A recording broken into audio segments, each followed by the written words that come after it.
जय हिंद, नमस्कार। मैं अंबर जैदी स्वागत करती हूँ आप सबका एक बार फिर से हमारे आज के कार्यक्रम में। और आज बात करने वाले हैं जर्मन की।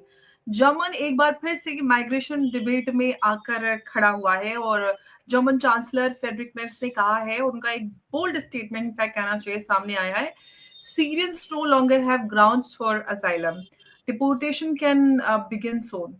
ये जो स्टेटमेंट है ना सिर्फ जर्मन की पॉलिटिक्स बल्कि पूरी तरह से यूरोप के जो ह्यूमैनिटेरियन कमिटमेंट्स हैं उन पर बड़े सारे सवाल खड़े हो रहे हैं। एक तरफ सीरिया का जो सिविल वॉर ऑफिशियली है वो एंड हो चुका है, दूसरी तरफ ग्राउंड रियलिटी में जो सिचुएशन है वो अलग नजर आती है। और जर्मनी के अंदर भी नैरेटिव जो है वो शार्पली हमें दो उसमें बढ़ता हुआ नजर आ रहा है। और जर्मन के अंदर भी बहुत सारी प्रॉब्लम्स है जिसको लेकर अक्सर डिबेट्स उठती रहती हैं कि यहाँ पर एक डेमोग्राफिक इम्बैलेंस हो रहा है, बर्लिन की बात होती है, बहुत सारी चीजें अक्सर हम चर्चा में देखते हैं। तो इन्हीं सारे मसलों पर हम आज की चर्चा करेंगे। हमारे साथ जैसा कि आप देख सकते हैं मौजूद हैं कमर आगा साहब, जिनसे आप इस पूरे मसले को समझेंगे। सर, बहुत स्वागत है आपका। नमस्कार, जय हिंद।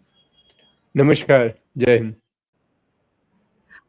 सर, जर्मन चांसलर मेर्स ने ये जो स्टेटमेंट दिया है, नो ग्राउंड फॉर अजाइलम, क्या ग्राउंड रियलिटीज को इग्नोर करता है या फिर जो उनकी या जो वहाँ के इश्यूज हैं वो उनकी जो मांग है वो जायज है? आप कैसे इस स्टेटमेंट को देख रहे हैं?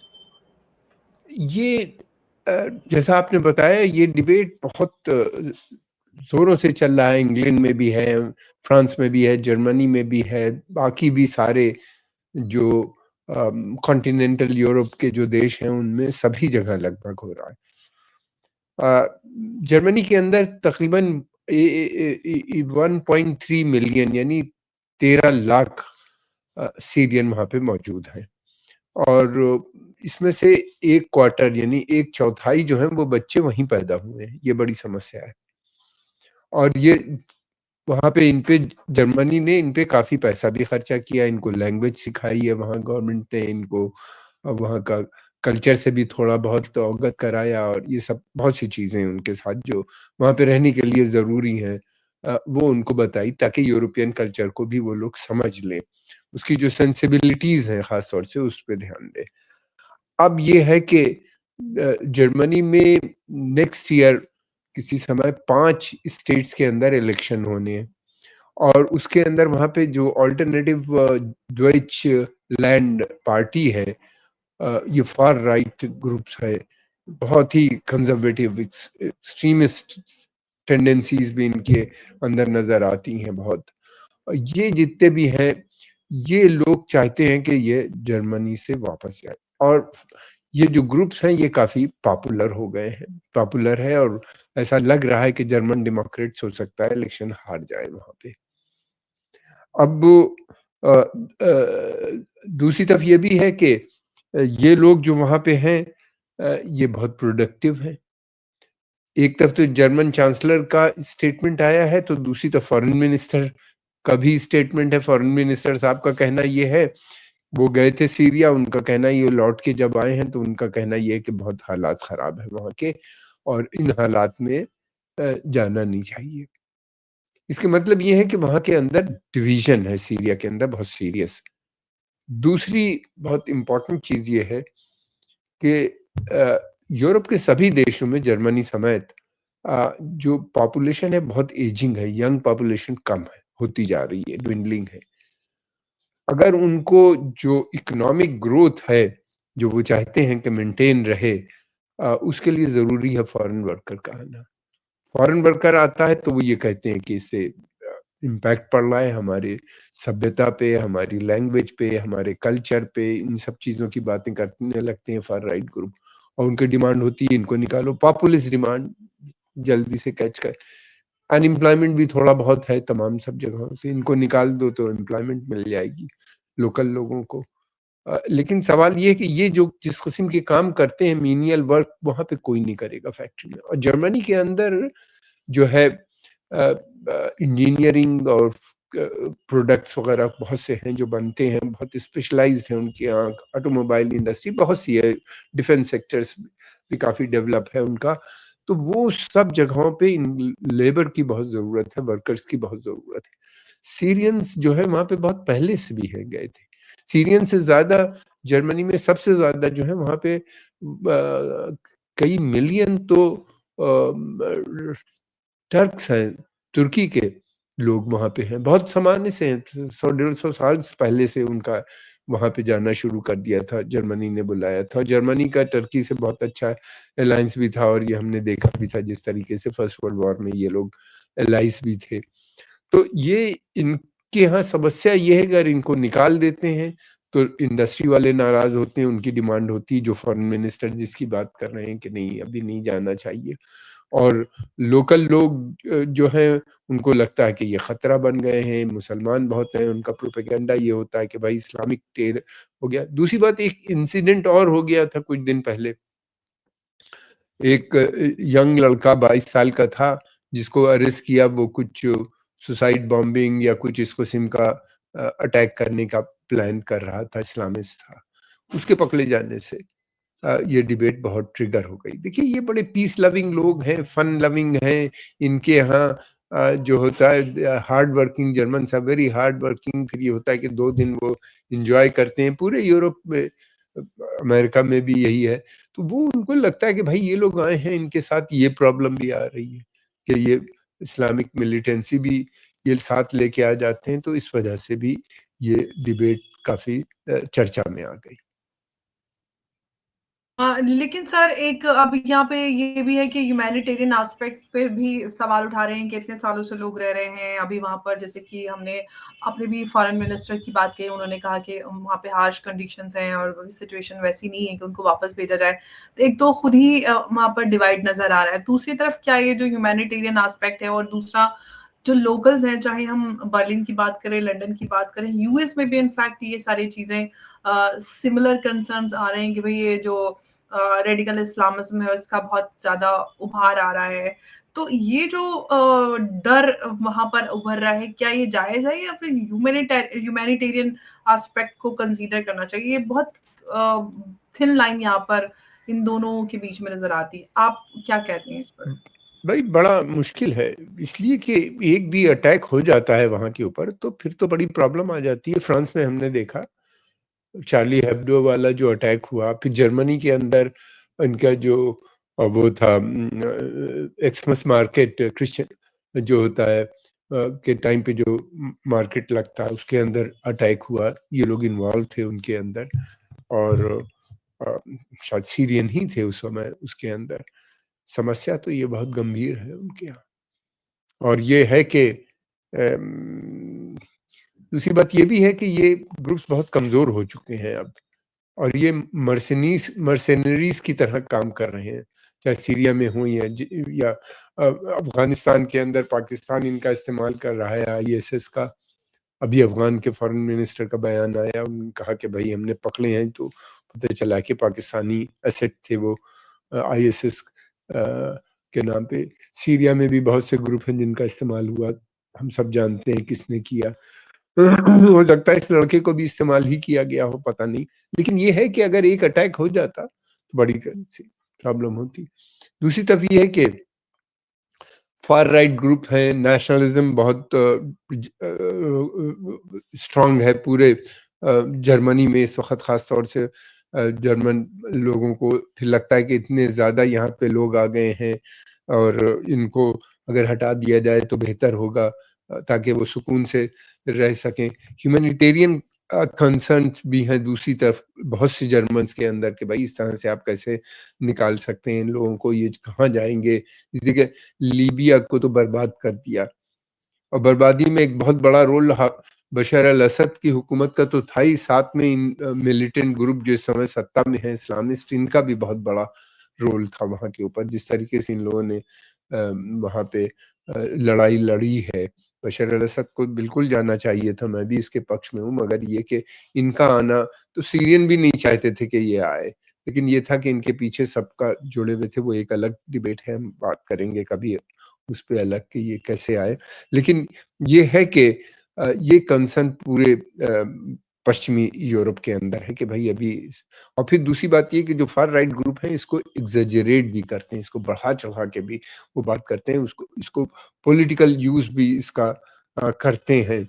इन सब चीज़ों का। अच्छा, ये फार राइट ग्रुप्स के जो लोग हैं, बहरहाल सोसाइटी के हैं, सोसाइटी की वजह से ये सभी इंस्टीट्यूशंस में भी मौजूद हैं, इनकी है, मीडिया में भी हैं, दूसरी तरफ भी हैं, हर तरफ हैं, तो वो इनका और फिर ये इस समय भी बहुत पावरफुल हो गए।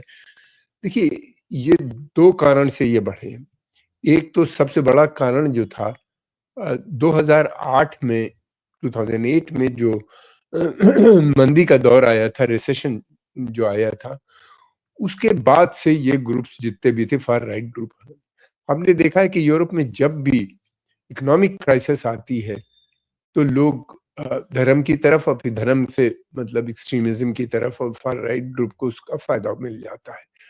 यूरोप में भी यही हुआ 2008 से हमने देखा इनका ये हमेशा से थे वहां पे, और यही नहीं बल्कि वहां का जो इस्टेब्लिशमेंट है यूरोपियन देशों का अधिकतर, उसमें एक बहुत बड़ा ग्रुप जो है, एक अच्छा खासा साइजेबल जो है, वो व्हाइट सुप्रीमेसिस्ट भी है, चाहे यूरोप के अंदर भी है और अमेरिका के अंदर भी है, जो बिल्कुल टॉलरेट नहीं करता इस मतलब मजबूरी में तो जरूर वो एक्सेप्ट करता है क्योंकि उसकी जरूरत है फॉरेन लेबर की, मगर ये कि जब क्राइसिस आती है तो वो चाहता है कि ये जाए यहाँ से, और सिंपल सोच होती है इन लोगों की कि ये चले जाएंगे तो जॉब्स हमको मिल जाएंगी, ये चले जाएंगे तो हम इनके ऊपर जो पैसा खर्चा करें, हालांकि ये नहीं सोचते कि ये इकोनॉमी कितनी कंट्रीब्यूट कर रहे हैं, इस तरफ इनका ध्यान नहीं जाता, बल्कि दूसरी तरफ जाता है। फिर ये कि मिलिटेंसी जो है, इस्लामिक मिलिटेंसी, उसने तो और ही गोड़ रखा है सब।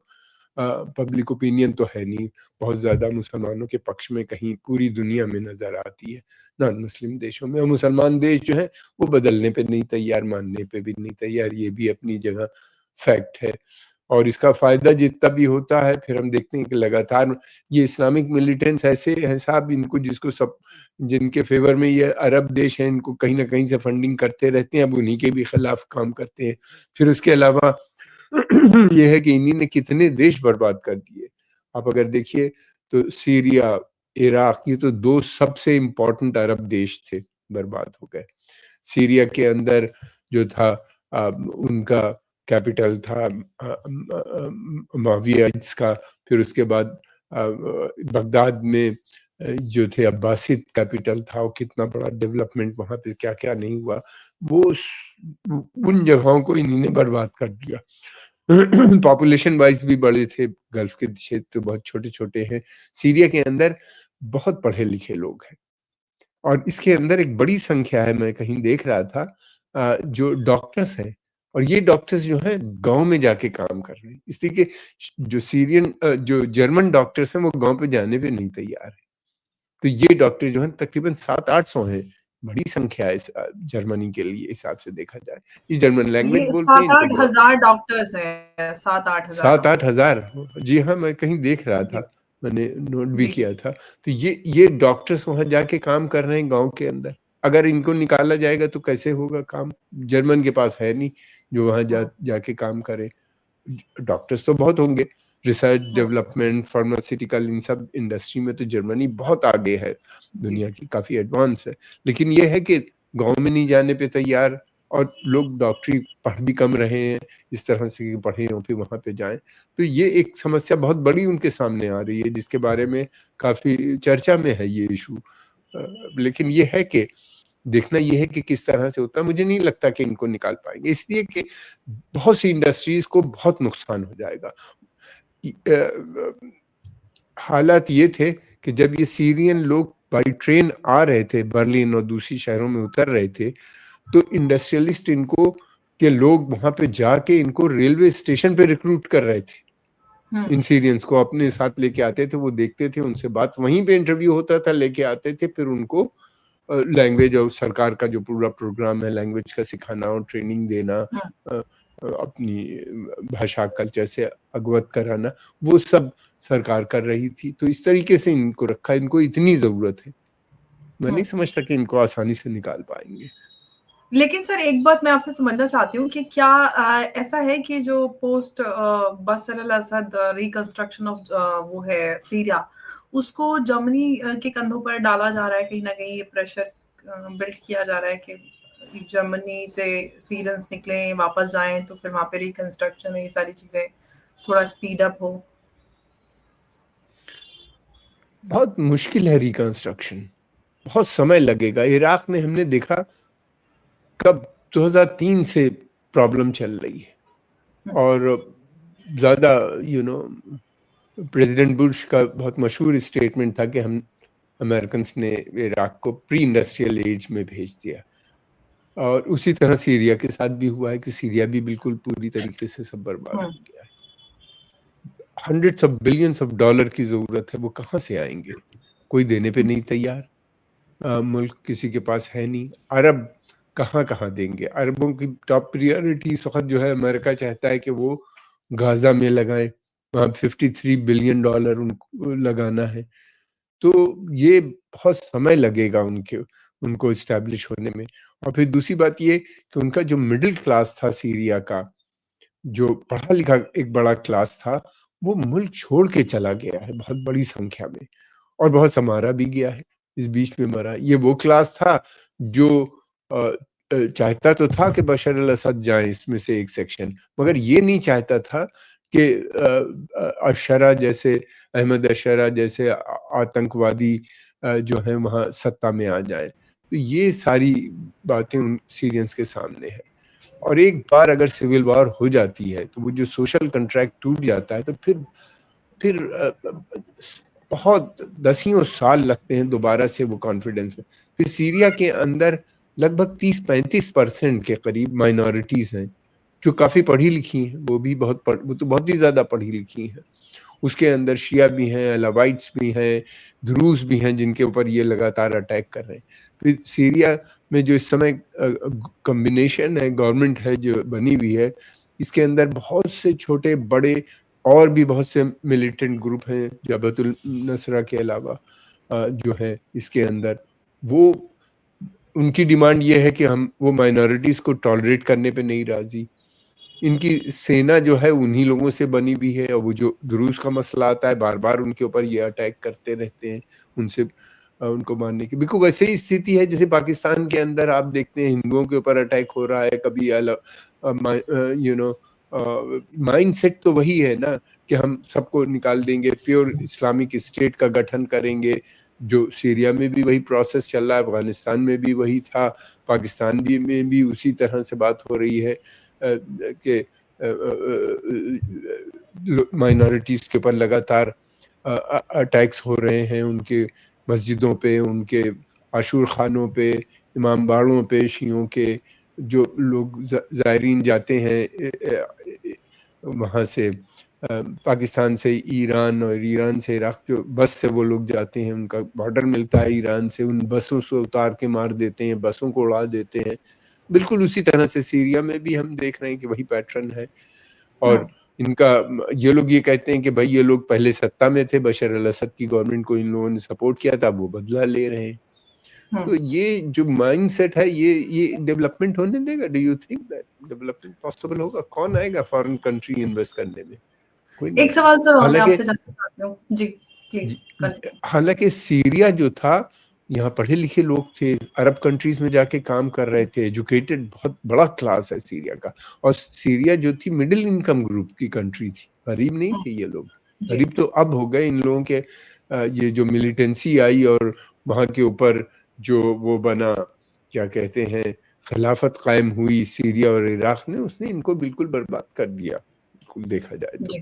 फिर इन्हीं लोगों ने उनको हटाया गया। और अब दूसरी बात ये कि सीरिया में नेशनलिज्म बहुत डीप रूटेड है। वो भी एक समस्या आएगी इनके सामने। देखिए फिलहाल तो इनके पास कब्जा है, लेकिन वहां के ऊपर बहुत जल्दी आप देखिएगा कि बहुत पावरफुल अपोजिशन खड़ा हो जाएगा और मिलिटेंट ग्रुप्स भी बनेंगे। इसलिए कि ये लोग नारे और डेमोक्रेटिक तरीके जो होते हैं उसको नहीं मानते, तो इसके लिए वहां के ऊपर भी जो अपोजिशन आएगा तो वो वैसे ही सेकुलर मिलिटेंट ग्रुप्स जल्दी ही इमर्ज होते हुए नजर आएंगे। होने लगे हैं, बातचीत चल रही है। मैं काफी मैं देख रहा हूँ दिनों से, मैंने बहुत सी रिपोर्ट्स देखी हैं जिसमें ये लोग दोबारा से तैयारी कर रहे हैं। सीरियन आर्मी को डिसआर्म कर दिया है, सीरियन आर्मी को खत्म कर दिया है, उसके बहुत से लोग हैं जो दोबारा से रीग्रुप हो रहे हैं। तो ये लड़ाई खत्म नहीं होगी। अभी फिलहाल कुछ दिनों के लिए ये शांति आ गई है। अभी इजराइल भी नहीं बहुत इंटरेस्टेड है कि वहां पे बहुत दोबारा से सेना बने और डेवलपमेंट हो। टर्की एक का सर भी और रोल सवाल। है। सब लोग वहां घुसे में। टर्की भी चाहती है कि वो जी। सेना बनाए और उसका डोमिनेशन हो जाए हाँ। सीरिया के ऊपर। सीरिया बहुत स्ट्रेटेजिक लोकेटेड कंट्री है। लेकिन सर अगर हम बात करते हैं अगर कल सीरिया में सर वापस से जिस तरह के आप बोल रहे हैं कि हालात वैसे हो जाते हैं, तो क्या वापस जर्मनी उनको रिवर्स माइग्रेशन जो है वो एक्सेप्ट करेगा? ये भी सवाल है, क्योंकि आज प्रेशर बना रहा है, कल वापस अगर हालात वैसे हो जाते हैं तो फिर क्या? और जैसे कि आप कह रहे हैं कि रिकंस्ट्रक्शन अभी मुश्किल नजर आता है। डिकेट्स, एक नहीं कई हम्म। डिकेट, यानी दसियों साल, 10-20 साल लगेंगे दोबारा से। इसलिए कि सबके इंटरेस्ट है। सब इन मिलिटेंट, ये मिलिटेंट ग्रुप्स जो हैं अब ज्यादातर मर्सिनरी फोर्स बन चुके हैं। मैं कई साल से ये बात कर रहा हूँ, जब से ये जो आईएसएस का की खिलाफत खत्म हुई है, उसके बाद से ये लोग बचे हुए हैं तमाम। ये सब मर्सिनरी हैं। इनको पैसे की जरूरत होती है, इनको वीपन की जरूरत होती है, और अलग अलग मुल्क जो है, देश जो है, वो इनको पैसा और वीपन दे के इनका इस्तेमाल करा रहे हैं। पाकिस्तान अफगानिस्तान में इनका इस्तेमाल कर रहा है। सीरिया के अंदर दूसरे देश इनका इस्तेमाल कर रहे थे। बहुत से अरब देश, में नाम नहीं लेना चाहता, वो सब इन्वॉल्व थे इन लोगों के साथ, बशर अल असद के खिलाफ थे। अब वो रो रहे हैं कि बशर अल असद चला गया, इसराइल का डोमिनेशन हो गया, और टर्की दूसरी तरफ से डोमिनेट है। दोनों नॉन अरब है, दोनों अरब नहीं है। तो अब उनको इस बात की फिक्र है। बगैर सोचे समझे, बगैर कोई ऑल्टरनेटिव बनाए हुए उन्हीं ने बशर अल असद को हटाया। अब उसका नतीजा देख रहे हैं। अब उनसे अमेरिकन, यूरोपियन कह रहे हैं कि तुम पैसा इन्वेस्ट करो।